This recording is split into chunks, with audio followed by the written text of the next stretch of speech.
ARK Survival Evolved. Just by launching one of its many worlds, you're made a hero. You're the story's main character. Death is little more than a mild inconvenience as you respawn countless times, claiming victory over insurmountable odds or unbeatable foes. But what if you couldn't respawn? What if you weren't the hero? Can you still beat ARK? And not just the island or scorched earth. All of ARK. Every map with just one life.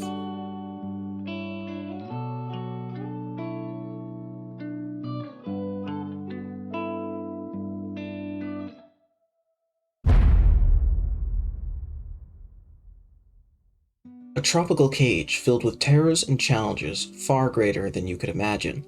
It was here that my journey would begin, on ARK's first map, the island. But before I begin spinning you the great tale of Weep, I should first present you with the rules of my story.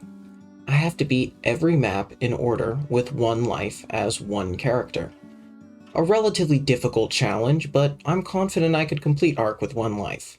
So, to make things a little more difficult for myself, I only have 100 days to complete each map, and to beat a map, I have to defeat all the bosses on that map. The version, gamma, beta, alpha, it doesn't really matter. And I also have to collect all of the physical explorer notes, the deployable ones like these. Finally, I can't bring any items or tamed creatures between maps. It would be far too easy to beat the whole game if I could just bring over all my items and tames between maps. There's a few other rules as well, but those are the big ones. Now, onto our story, which should be commencing any minute now. There we go. As I opened my eyes for the first time, I looked out upon the island. This would be my home for the next 100 days and potentially my tomb. A tomb that would end my story forever. But for right now, I needed to worry about surviving, so I got to work on making my first item, a pickaxe. I would need some thatch, wood, along with some stone. I collected the stone on the way to a tree, and once I arrived at that tree, I began hitting it for some thatch and wood. Now, with the resources I needed, I crafted myself a stone pickaxe, and I got my first level. After leveling up, I learned the campfire and hatchet engram. I quickly made use of my pickaxe and farmed some more resources, which I then used to craft myself a hatchet. Now slightly better equipped, I farmed a few more resources and then left the swamp. The swamps of ARK are a very dangerous place. There are numerous powerful predators spread out all over here. Some of them will trap me in their jaws, some of them have powerful narcotic bites that'll put me to sleep, and, well, some of them aren't really a threat, just more of a nuisance. Either way, I made haste towards a beach nearby. Now with the beach in sight, I emerged from the swamp and began making plans to set up a camp. While searching for a place to camp, I watched a pair of triceratops kill a snake. This was a pretty good find. It gave me a lot of leather and meat, both of which would be very important once my camp was set up. With the leather from the snake, I made myself a water skin, and I began work on the construction of my campsite. Cooking some meat would be essential if I was going to survive. Now with food and water out of the way, I decided the next step would probably be some cloth clothes.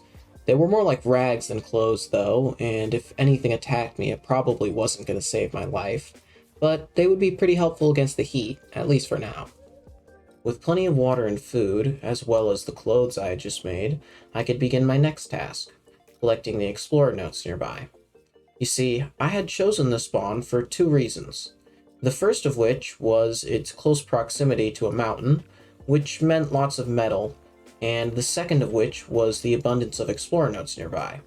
Explorer notes would quadruple my XP gain for 10 minutes and give me a huge boost of XP instantly. Collecting a few of them would level me up very quickly, and that would be essential if I was planning to survive and move forward at any reasonable pace. So, with this plan in mind, I headed deep into a nearby forest to collect my first explorer note. After emerging from the forest, I found my first note. It gave me 4 levels, which was more than enough to learn the bow and bola. With these two powerful weapons, my odds of survival had practically doubled. I felt much more confident as I collected my second explorer note, and now I was ready for my third note. On the way there, I passed by a carno, much too close for comfort, and just a little bit later I was attacked by a pack of raptors as well. Luckily, the bolas I had made were able to slow them down long enough for me to escape, It was a good thing I made those. During my retreat, I found another explorer note as well. I was a little low on water by this point, so I ran to a nearby river to refill my water skins.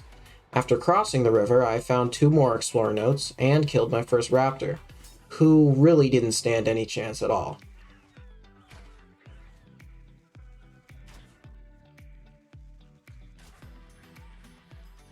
I was pretty far from my safe beach at this point, so it was probably a good place to turn around.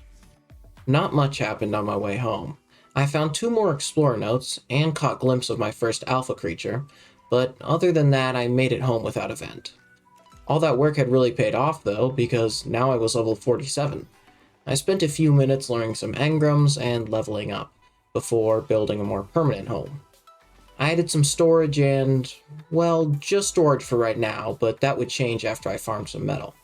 My nearest supply of metal would be river rocks, found in the swamp I had escaped from when I had first spawned. So I ran off to that swamp, where I was attacked by a snake, who actually saved my life from an attacking capro.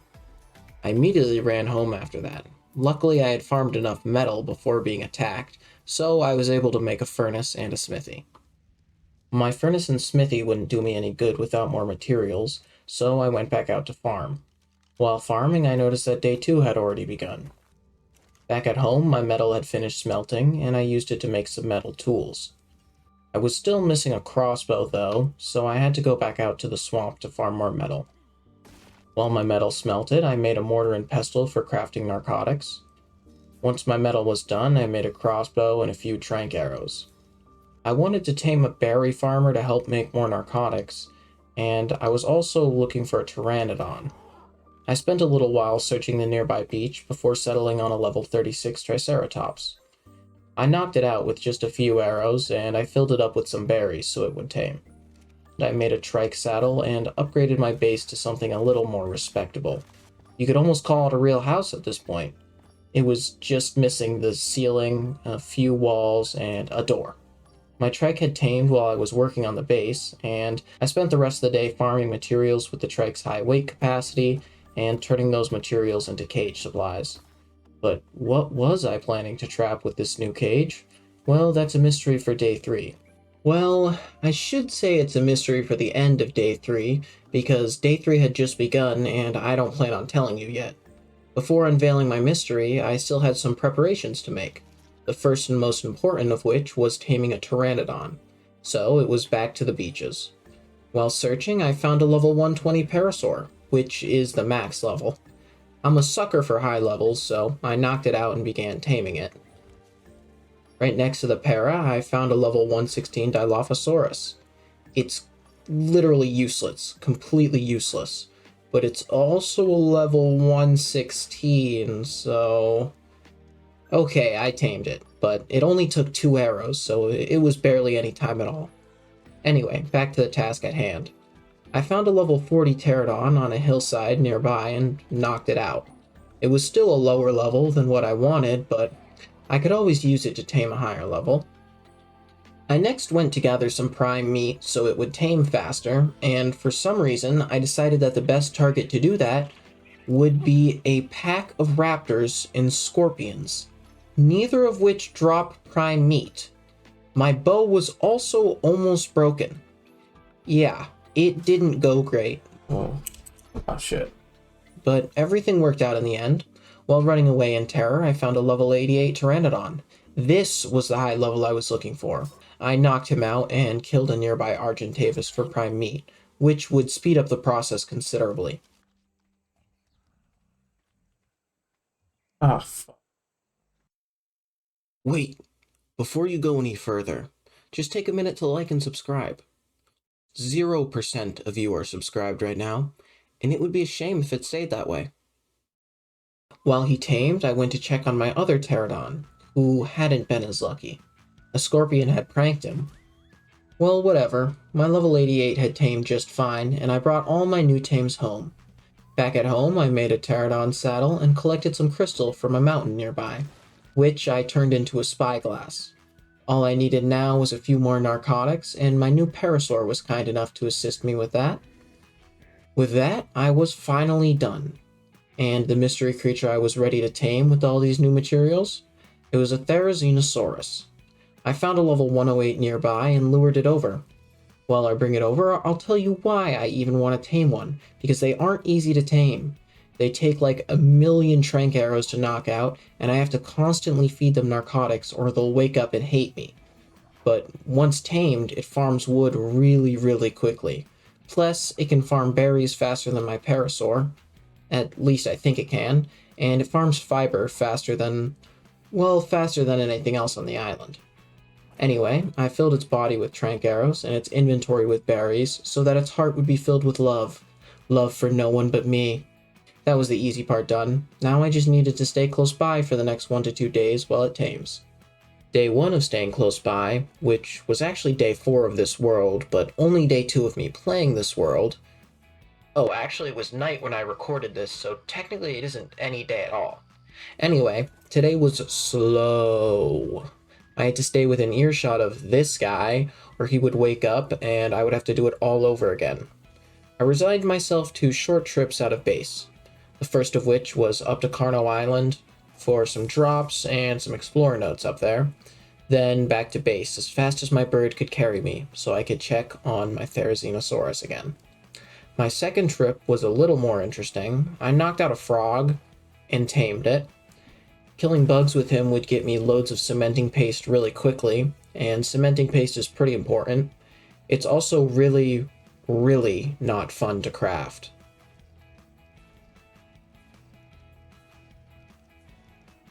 But you know what is fun?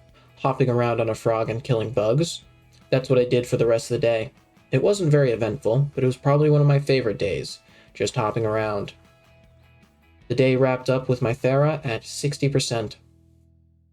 Day 5 was going to be a lot like day 4 since the Thera was still taming, so it was back to my short trips out of base. The first of which was to a nearby drop. Along the way, I stopped at the Green Obelisk. This towering monolith was the entrance to one of ARK's most notorious bosses. If I was going to survive and move on to the next map, I would have to return here one day. I could already picture it in my mind, riding high atop a Uranus with an army of Rexes behind me, ready to kill the broodmother. But I put my ideas of grandeur to the side for now and got back to looting that drop. When I returned home, my Thera had finished taming. I went to test it out, and it was everything I had hoped for. If you exclude its horrible weight capacity, that is. 3 trees would fill its inventory completely. Albeit 3 trees was a lot of wood. A little annoying, but whatever. My next task was taming an Argentavis. They fly, can pick up most creatures, have lots of stamina, and most importantly, they can carry a lot of weight. I headed to where they usually spawn, and I was lucky enough to find a level 104.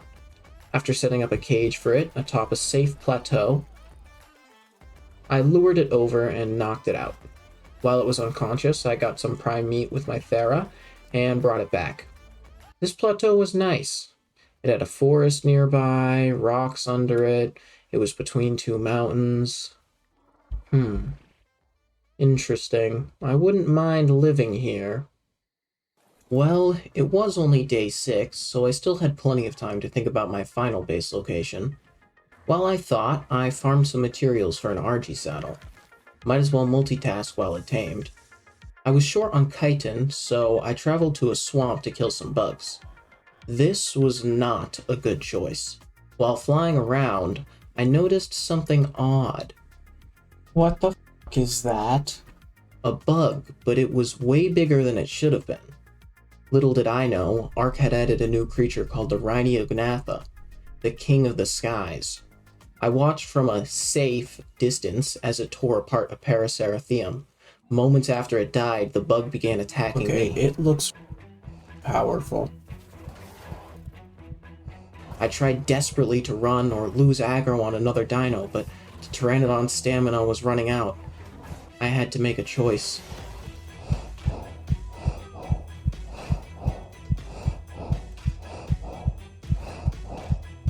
Yes, that is unfortunately just a sacrifice I'm gonna have to make.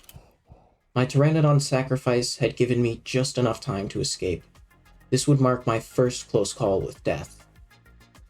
I ran back to my RG and built a ladder up. and built a slightly taller ladder up. I didn't have a saddle though, so I had to run it home. Back at base, I made a saddle for it and took it out to farm.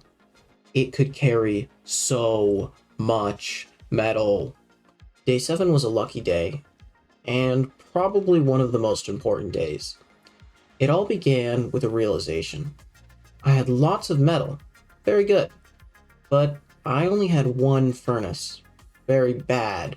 I would need more furnaces, but more furnaces cost a lot of stone, and I don't like farming stone, so instead I plan to tame a Dodecurus. I'd need wood eventually, so getting it now would just help things out. These balls farm stone really quickly. That's literally all they do. While searching for one, something else caught my attention. A level 116 Tapahara. My RG was useful but slow, and a Tapahara was very useful and very fast. This would be an extremely helpful mount, if I could tame it. I landed nearby and snuck up. I would need to bola it without it noticing me, because if it saw me, it would fly straight up into the sky, and it probably wouldn't ever land again. So far away. What the hell? It's like across the map from here. But I was lucky. After running away, I noticed that it had landed again. I couldn't mess this up again.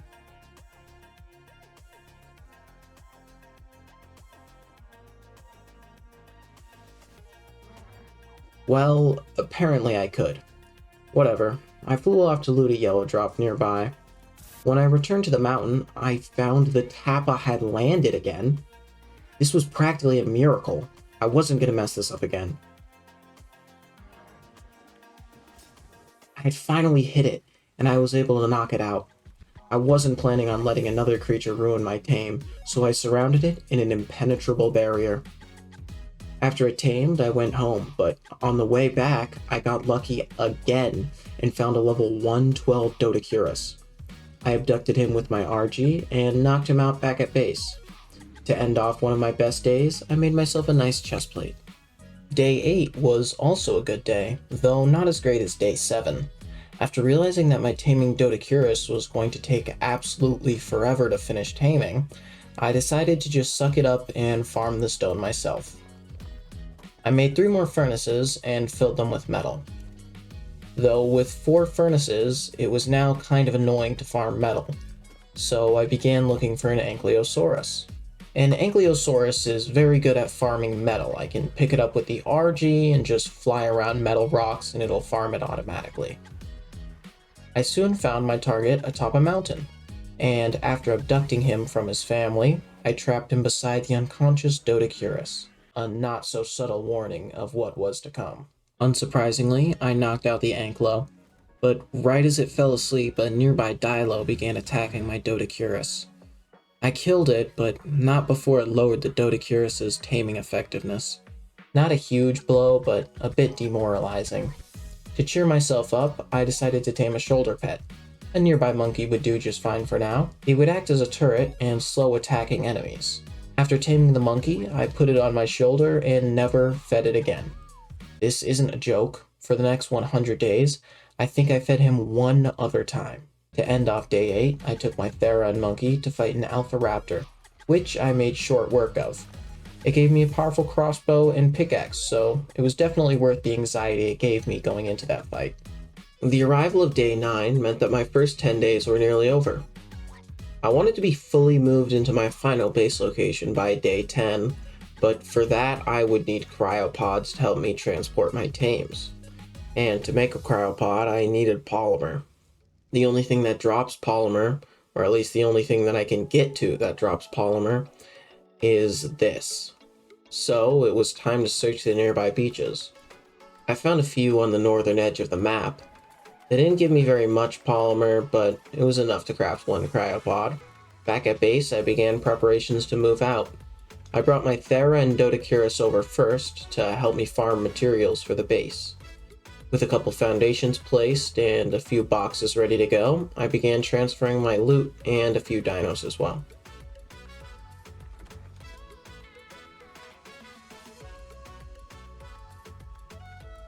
Once back, I added a smithy, mortar and pestle, and a bookshelf. Finally, these foundations were starting to look like a base. I still had a few dinos and items left at my campsite though, so I flew back as day 10 began. I loaded up on whatever was left, which sadly did not include my dilo, and left my beach for the very last time. Never to return. Okay, well, to be honest, I did come back here pretty soon.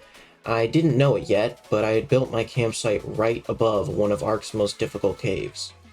But that's a story for another time. Back at my real base, I added a huge fence to keep my dinos safe, plus some new furnaces for metal. And that's when I saw it, an Alpha Carno, just on a hill nearby. Far stronger than an Alpha Raptor, these monsters would make a perfect challenge for the end of my first 10 days. I readied my 2 strongest tames and began the fight. Yeah, the fight was actually pretty easy. My Thera could just keep knocking it back and staying out of its range. It only hit me like 3 times. It didn't even drop anything useful either. With the sun beginning to set on the first part of my adventure, I decided to finally finish off my flak gear set. Now I took a moment to appreciate my progress. I had come a long way in these first 10 days, but I could already tell the next 10 days were going to be even better. But that's a story for next week. I hope you enjoyed the first 10 days of my adventure. I had an absolute blast recording and editing this video, and I can't wait to show you the rest of my adventure. See you guys next week.